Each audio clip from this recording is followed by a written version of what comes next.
तारम् शांति शांति शांति तरुणां शगलामिन्दो बिभ्रतीं शुभ्रकान्तिः कुचभरधविताङ्गी सन्निषन्नासिताब्जी निजकरकमलोद्यलिखिनी पुस्तकश्री सकलविभवसिद्धे तु वक्देवतार। श्री गुरुभ्यो नमः।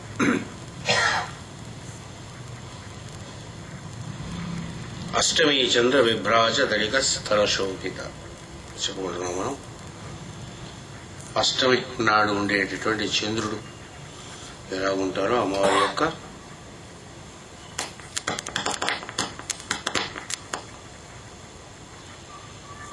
నుదురు అలాగుంటుంది.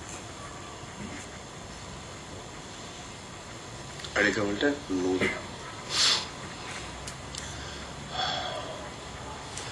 అష్టమి కాకుండా ఇంకేటిది అయినా చంద్రుడికి తేడా ఉంటుంది.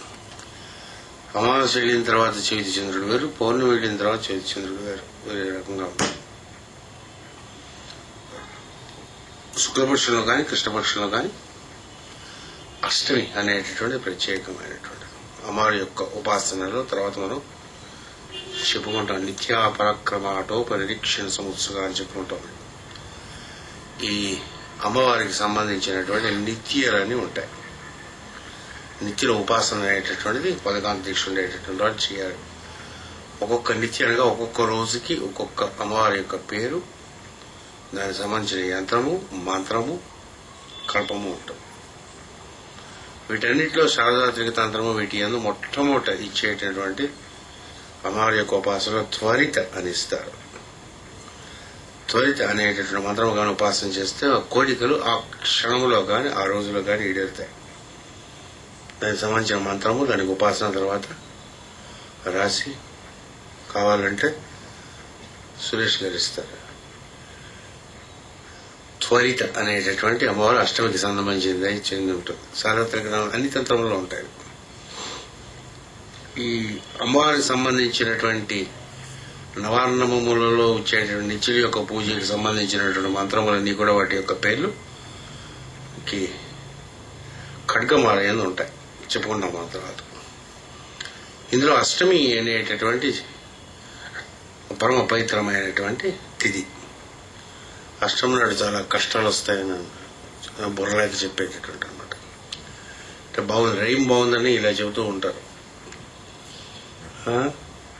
ఆ జ్యోతిష్ శాస్త్రంలో సగం సంప్రదాయాలు అసలు శాస్త్రంలో కానీ వేదంలో కానీ పురాణంలో కానీ ఏంటి కుర్రాడు మొహం చూస్తే నూనెలో చూసి మొహం చూడాలి, పిచ్చి పిచ్చి తీరీలు ఇవన్నీ అంటారు. ఆ సూపర్ స్టిషస్ పిచ్చి తీరీలు అంటారు.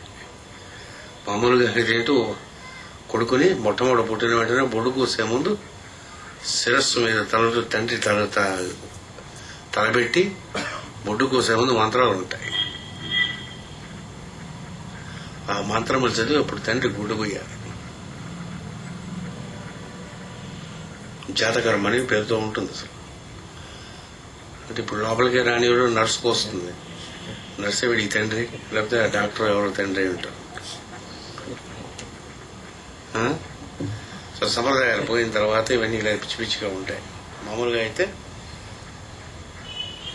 గర్భము ధరించిన తర్వాత డెలివరీకి మీకు చరక సమేత ఎందు వాటి ఎందు కానీ జ్యోతిషాస్త్రం నందు, జ్యోతిషాస్త్రం అంటే రేపొద్దున అలాగే ఎల్లుండేలాగా అది చెత్త కాదు.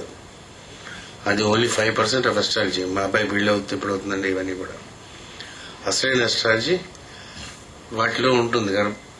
డెలివరీకి డేట్ వాటి డాక్టర్ వైద్యుడు ఫిక్స్ చేసిన తర్వాత ఊరిలో ఉండేటువంటి ఒక పవిత్ర స్థలంలో గర్భిణీ స్త్రీకి పాక వేస్తాం. ఆ పాకలో వేయడానికి కావాల్సినటువంటి ఏవైతే కర్రలు ఉంటాయో, ఏ నక్షత్రం నందు తీయాలో వాటికి లెక్క ఉంటాం. ఈ చెట్లు మనం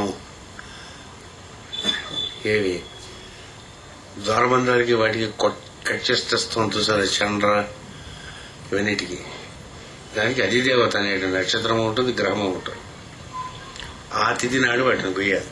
ఆయుర్వేద శాస్త్రం నందు విప్లవంగా ఇవ్వడం ఉంటుంది. అంటే ఇప్పుడు ఉండే ఆయుర్వేదం డాక్టర్లు ఎవరికి అసలు అస్ట్రాలజీలో ఏబిసిడి కూడా రావు కాబట్టి మనలాంటి వాళ్ళే వాళ్ళు కూడా జిడ్డివాళ్ళు కాబట్టి మనకెంత తెలుసో వాళ్ళకి అంతే శాస్త్రం తెలుసు కాబట్టి ఏ చెట్టుని ఎప్పుడు కొయ్యాలి, ఏ తిథిలో కొయ్యాలి, అప్పుడు దానికి హెర్బల్ ఎఫెక్ట్స్ వస్తాయి.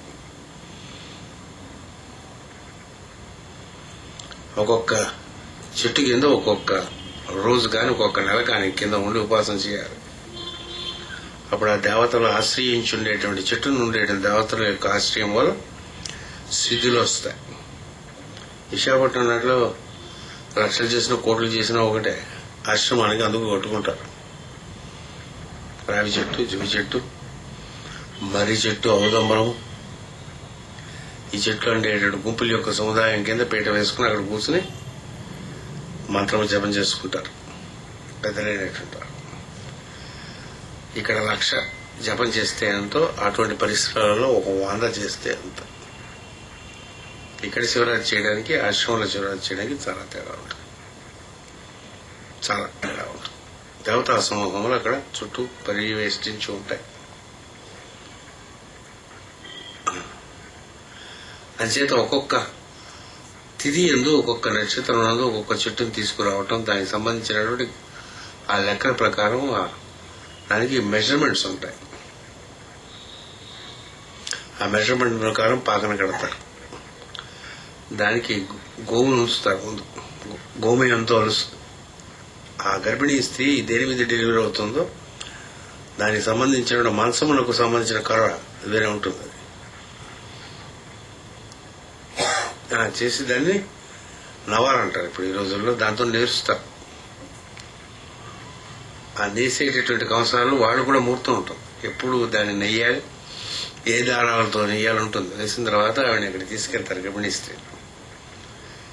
తీసిన తర్వాత మంత్రస్థానం ఎవరో ఉండేటట్టు డెలివరీ ఇచ్చిన తర్వాత అప్పుడు తండ్రి పిలుస్తాడు. దాన్ని బయట రౌండ్ కొడుతుంటాడు అన్నమాట. అయిన తర్వాత అప్పుడు మంత్రములు ఉంటాయి. ఆత్మావై ఆత్మనామాసి మీరులో ఇచ్చాం. దాన్ని జాతకర్మ గురించి ఎలా చేయాలనేటువంటిది విపులంగా ఇచ్చాం. ఒక 20 minutes ప్రాసెస్. అప్పుడు పుడిపోయా. ఇటువంటి సంప్రదాయాలన్నీ పోయాయి ఇప్పుడు. కాబట్టి మనం పెద్ద పట్టించుకోకర్లేదు. ఉపనయనం అనే సంప్రదాయం పోయింది. పెళ్లికి ముందు ఎప్పుడు చేస్తారు. చేసినా ఒకటి, చేయిపోయినా ఒకటి. ఇంజనీర్ గారు 7 ఏళ్ళప్పుడు వాడిని చేసేసి గురువు దగ్గరికి పంపించేయాలి ఆశ్రమానికి. ఇంట్లో కూర్చుని వాడికి నేర్పించేటటువంటి చదువు నాకు బాగుందా అన్నాడు. ఉపనయనం తర్వాత విద్యాభ్యాసమే కాదన్నాడు. సో అది కాలాన్ని బట్టి మారుతూ ఉంటాయి. కాలం దాని చేత మనని కలియుగం అనే పేరుతో పిలుస్తారు. ఇక్కడ సంప్రదాయాలు ఏమి ఉండవు అన్నాడు.